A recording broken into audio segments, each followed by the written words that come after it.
क्या आपने कभी सोचा है मरने के बाद आत्मा कहाँ जाती है? क्या सब कुछ खत्म हो जाता है या फिर आत्मा किसी दूसरी दुनिया में चली जाती है? संत कबीरदास जी ने इस रहस्य को अपनी वाणी में बताया है। आज की इस वीडियो में हम जानेंगे मृत्यु के बाद आत्मा के साथ वास्तव में क्या होता है।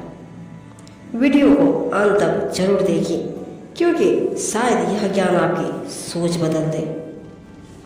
कबीरदास जी कहते हैं, माटी कहे कुम्हार से तू क्या रोंदे मोर, एक दिन ऐसा आएगा मैं रोन दूंगी तो।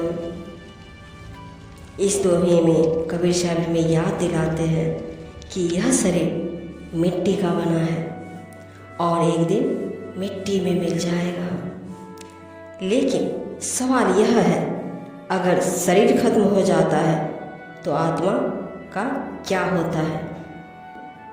संतों के अनुसार आत्मा कभी नहीं मरती। शरीर बदलता है लेकिन आत्मा यात्रा करती रहती है। जैसे इंसान पुराने कपड़े छोड़कर नए कपड़े पहनता है, वैसे ही आत्मा एक शरीर छोड़कर दूसरा शरीर धारण करती है। कहा जाता है कि मृत्यु के समय इंसान को अपने पूरे जीवन के कर्म याद आते हैं। जिसने अच्छे कर्म किए, जिसने सच्ची भक्ति की, जिसने दूसरों को दुख नहीं दिया, उसकी आत्मा शांत रहती है। लेकिन जिसने पूरे जीवन केवल लालच, क्रोध, घमंड और पाप में बिताया, उसे मृत्यु के समय भय और बेचैनी का सामना करना पड़ता है। कबीर साहब कहते हैं, जब मैं था तब हरि नहीं, अब हरि है मैं नाही। सब अंधियारा मिट गया, दीपक दिखा माही। अर्थ है, जब इंसान अपने अहंकार को छोड़ देता है तभी उसे परम सत्य का ज्ञान होता है। संतों के अनुसार आत्मा मृत्यु के बाद अपने कर्मों के अनुसार आगे बढ़ती है। कुछ आत्माएं फिर से जन्म लेती है और कुछ आत्माएं मोक्ष की ओर बढ़ती है। लेकिन मोक्ष किसे मिलता है?